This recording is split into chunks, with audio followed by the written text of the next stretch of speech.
Hi, today I'm reading how contextual and contextualized word representations, comparing the geometry of BERT, ELMo, and GPT-2 embeddings from Kevin et Ryan from Stanford University. I already did one recording and now I have to redo it. So for some reason, the microphone didn't pick up the. Never mind. Abstract is replacing static word embeddings with contextualized word representations has yielded significant improvements on many NLP tasks. However, just how contextual are the contextualized representations produced by models such as ELMo and BERT? Are there infinitely many context-specific representations for each word, or are words essentially assigned a finite number of words and representations?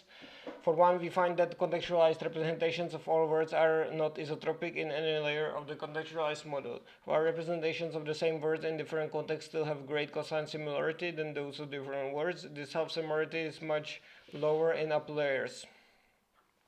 This suggests that the upper layers of contextualizing models produce context-specific representations, much like upper layers of LSTMs produce more task-specific representations. In all areas of ELMo, BERT, and GPT-2, on average, less than 5% of the variance of the word contextualized representations can be explained by static embedding for that word, providing some justifications for success of contextualized representations. So it was abstract. I will go through the main contributions, main points of the paper, and then I will go back to introduction. We answer this. Our analysis yields some surprising findings. First, in all layers of all three models, the contextualized word representations of all words are not isotropic. They are not uniformly distributed with respect to direction. Instead, they are anisotropic, occupying a narrow cone in vector space. The anisotropy in GPT-2's last series is so extreme that the two random words will average have almost perfect cosine similarity. Given that isotropy has both theoretical and empirical benefit for static embeddings, Mu 2018, the extent of anisotropy in contextualized representations is surprising. Occurrences of the same word in different contexts have known identical vector representations. Where vector similarity is defined as cosine similarity, these representations are more dissimilar to other in upper layers. This suggests that much like how upper layers of LSTMs produce more task-specific representations, upper layers of contextualizing models produce more context-specific representations. 3. Context specificity manifests very different in ELMo, BERT, and GPT-2. In ELMo, representations of the words in the same sentence grow more similar to each other as context specificity increases in upper layers. In BERT, they become more dissimilar to each other in upper layers, but are still more similar than randomly sampled words are on average.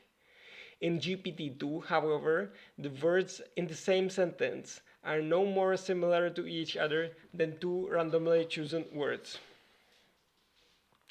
After adjusting for the effect of anisotropy on average, less than 5% of variance in a word contextualized representations can be explained by its first principal component.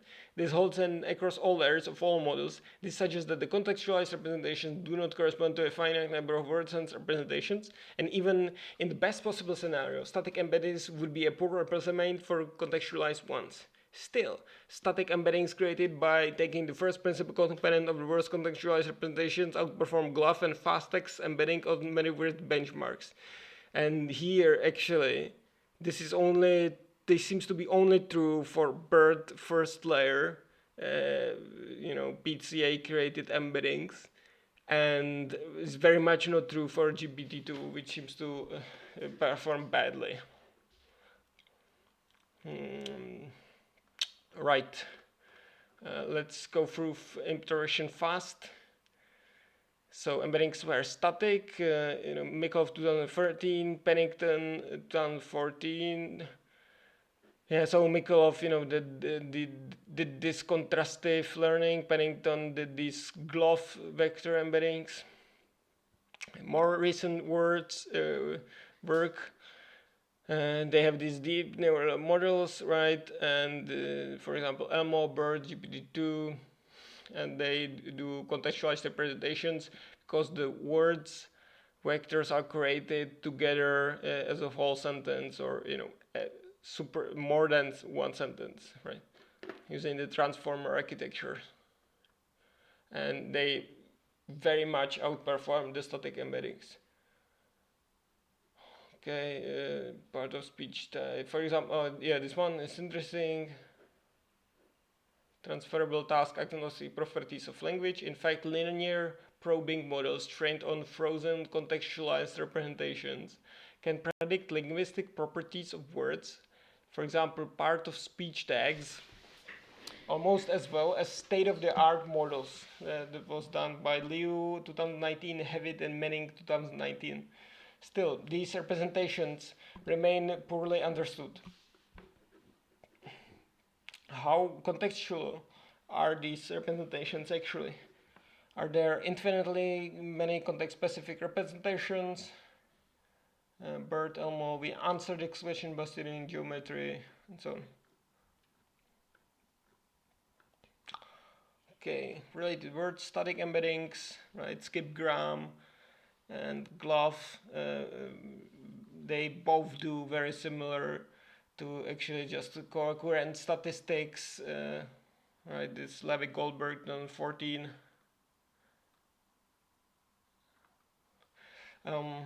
Contextualized word representations. Given the limitation of static word embeddings, recent versions have tried to create context-sensitive word representations, ELMo, BERT, and GPT-2, deep models, contextual representations, with success on task agnostic.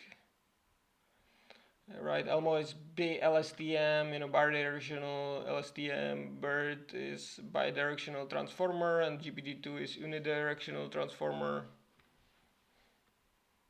But GPT-2 is sort of tuned for just this text generation tasks, right? But the BERT does well actually on many other tasks. And they want to see how contextual are these embeddings. Approach contextualizing models, perspective. They take BERT case with 12 layers, and then ELMo. ELMo is obviously just, I think they have just 2 layers.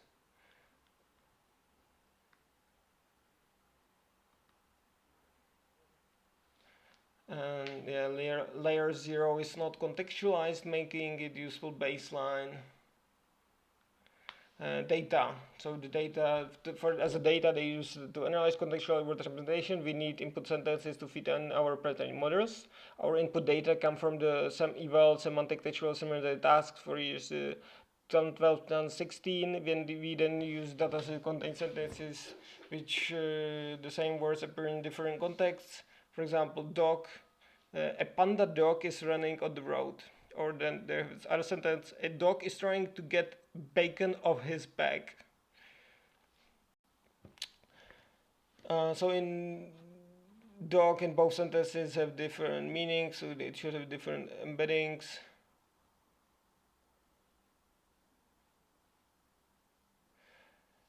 Okay, using these data sets, we map words to lists of sentences they appear in, and they're indexed within these sentences.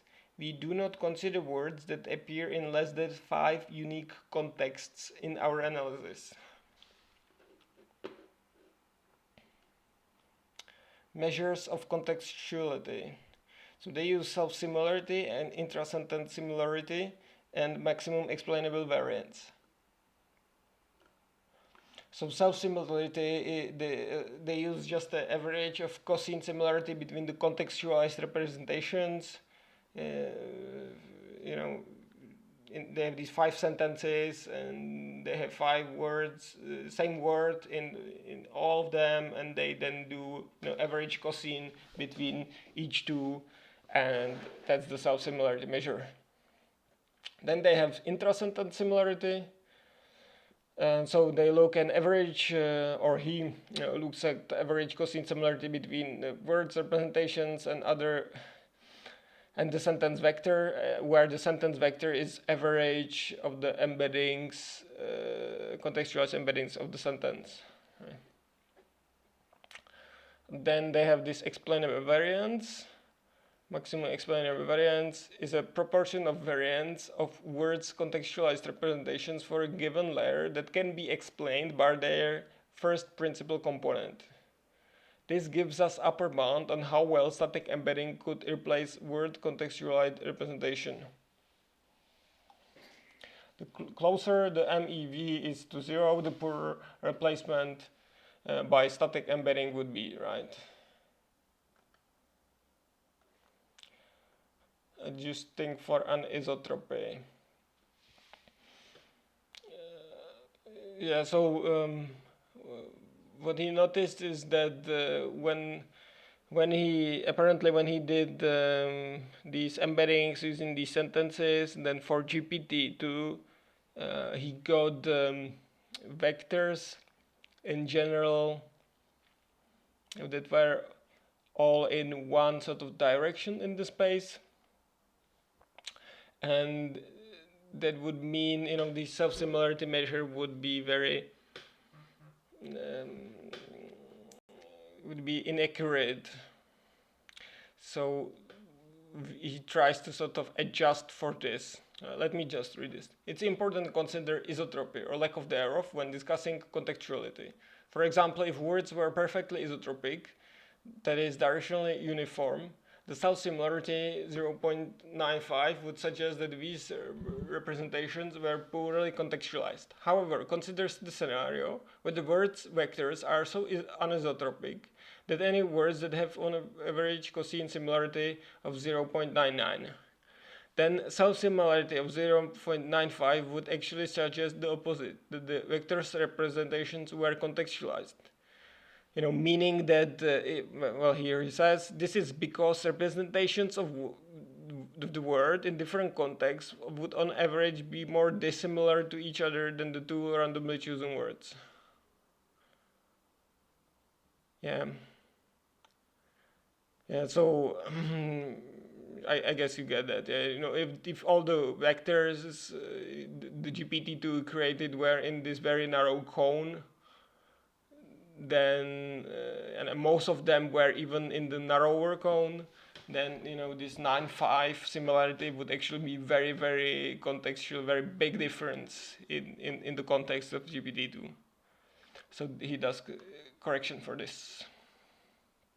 So findings: anisotropy. Contextualized representations are anisotropic in all non-input layers. If all word representations for particular array were isotropic, that is directionally uniform, then the average cosine similarity between randomly sampled words would be 0. The closer this average is to 1, the more anisotropic representations.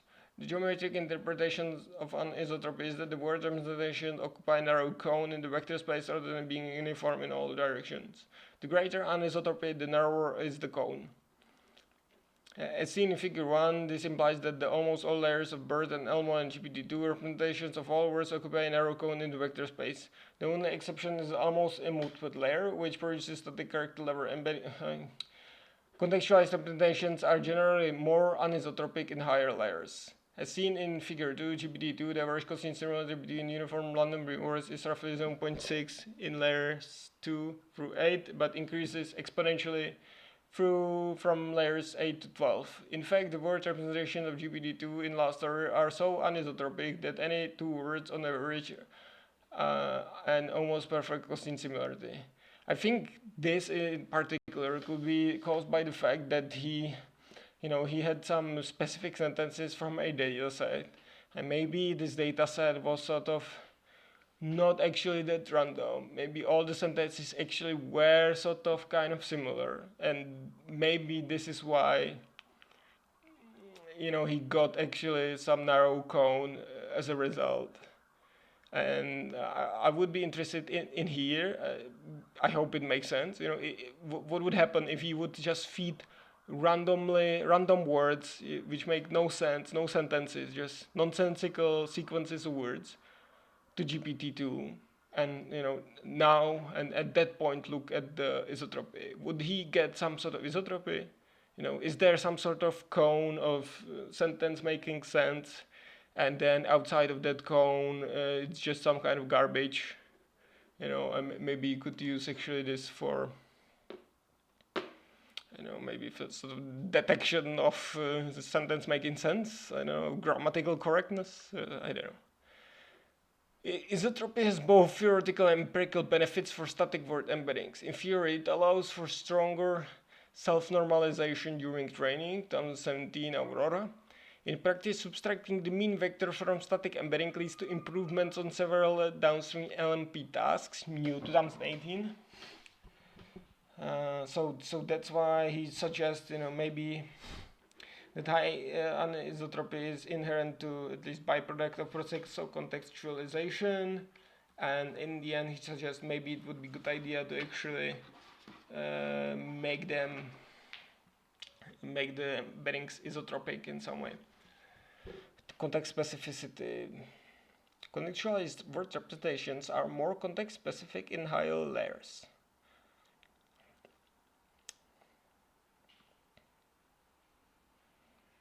Figuratively, we plot an average self-similarity of uniform randomly sampled words in each layer of BERT, ELMo, and GPT-2. For example, if the self-similarity of 1 in almost input layers,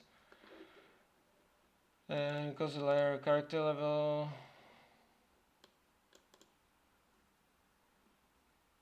in all three layers, the higher the layer, the lower the self-similarity is on average. In other words, the higher the layer, the more context-specific the contextualized representations. This finding makes intuitive sense. In image classification models, lower layers recognize more generic features such as edges, and while the upper layers recognize more class-specific features. For example, I remember seeing that one of the very high layers actually, encodes the whole faces or eyes, these kind of features. Definitely seems to make sense to me. So the stop words have among the most context-specific representations. Average of illness. This is relatively surprising, given that these words are not polysemous. This finding suggests that the variety of the context a word appears in, rather than its inherent polysemy, is what drives variation in contextualized representations. This answers one of the questions that were posed in the interaction. ELMo, BERT, GPT-2 are not simply assigning one of the finite number of the words sense representations to each word. Otherwise, there would be no such variation in the representations of words with so few word senses. I think this is a bit of a stretch. I think this doesn't follow actually. But yeah, let's go on. Context specificity manifests very differently in ELMo, BERT, and GPT-2. As noted earlier, contextualized representations are more context-specific in upper layers of ELMo, BERT, and GPT-2. However, how does this increased contextual specificity manifest in the vector space? Do the word representations in the same sentence converge to a single point, or do they remain distinct from one another while still being distinct from their representations in other contexts? To answer this question, we measure the sentence intra-sentence similarity. Recalled from definition 2 that the intra-sentence similarity of a sentence is a given layer of the average cosine, but its word representations and adjusted for anisotropy. Okay, in ELMo, words in the same sentence are more similar to one another in upper layers. In BERT, words in the same sentence are more dissimilar to one another in upper layers. As word representations in the sentence become more context-specific in upper layers, they drift away from one another, although there are exceptions. However, in all layers, the average similarity between the words in the same sentence is still greater than the average similarity between the randomly chosen words. This suggests that the more nuanced contextualization than in ELMo with BERT With BERT recognizing that although the surrounding sentence informs the word's meaning, two words in the same sentence do not necessarily have a similar meaning because they share the same context.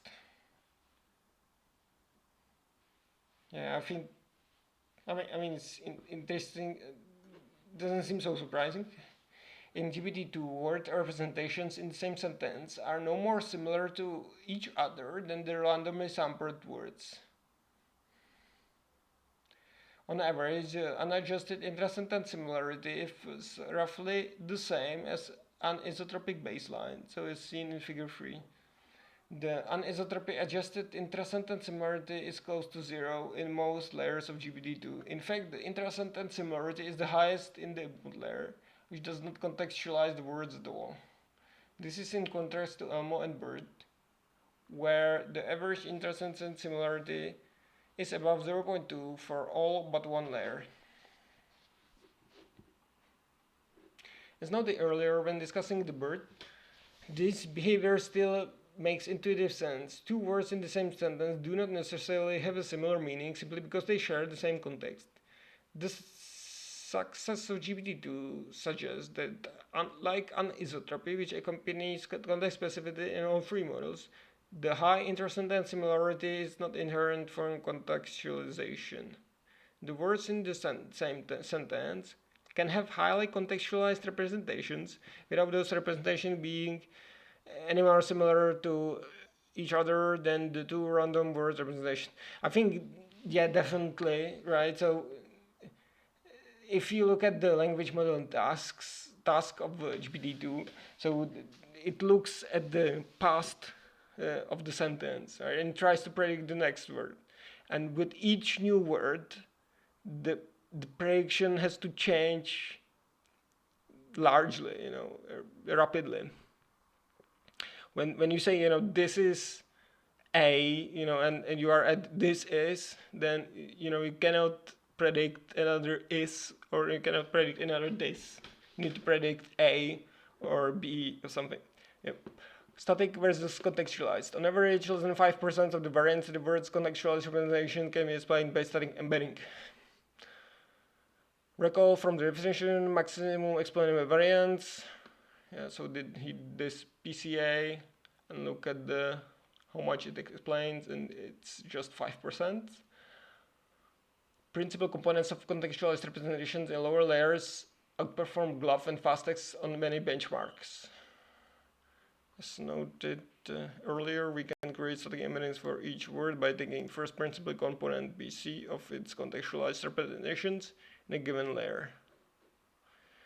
Table 1, we plot performance of PC static embeddings on several benchmark tasks. So if we look at the table 1, we can see that the BERT layer 1 actually does well. Better on many tasks than FastText and GLOF. Then BERT layer 2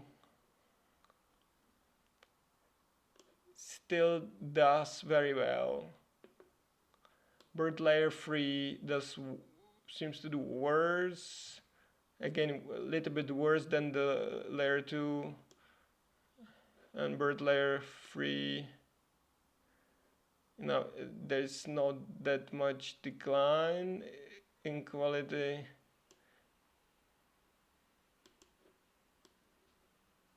But there is still some. And it's still, BERT layer 12 still outperforms. So outperforms GLOF and FastText on some of the tasks, it seems. But a GPT layer 1 actually does worse than GLOF and FastText on most of the tasks. On most of the tasks, yes.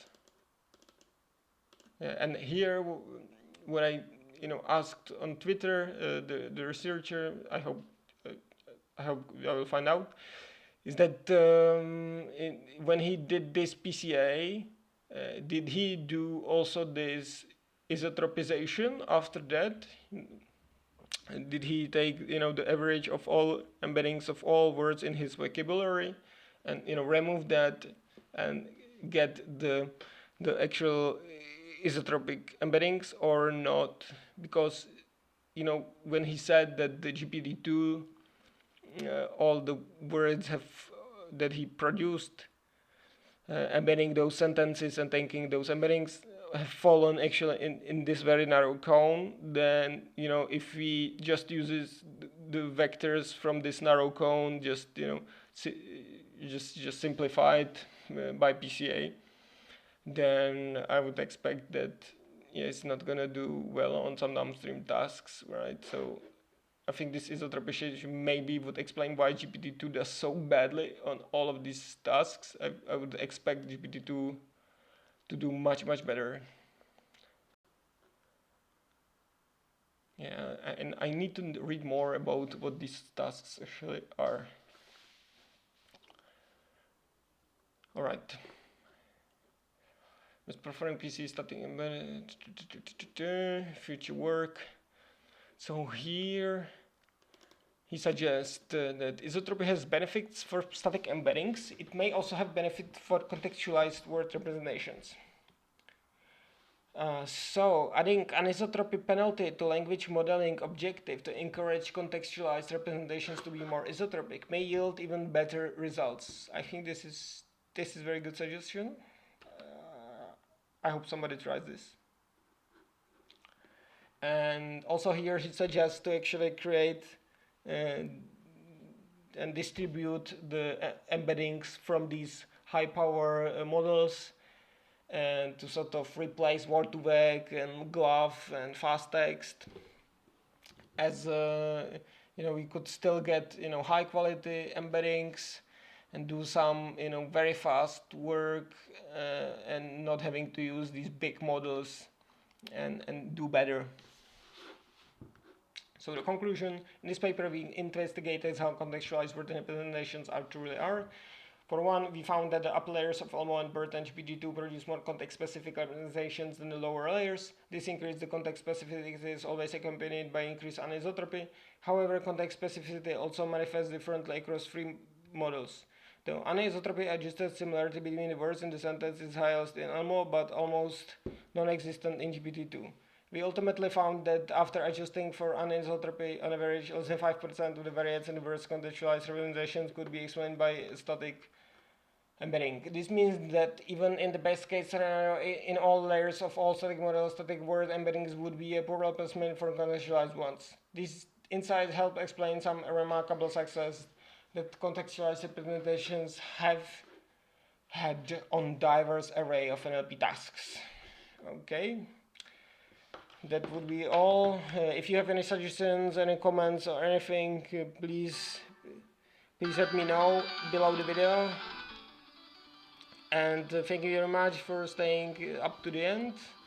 And I'm gonna play you some super nice music for that. Okay, see you next time. Bye.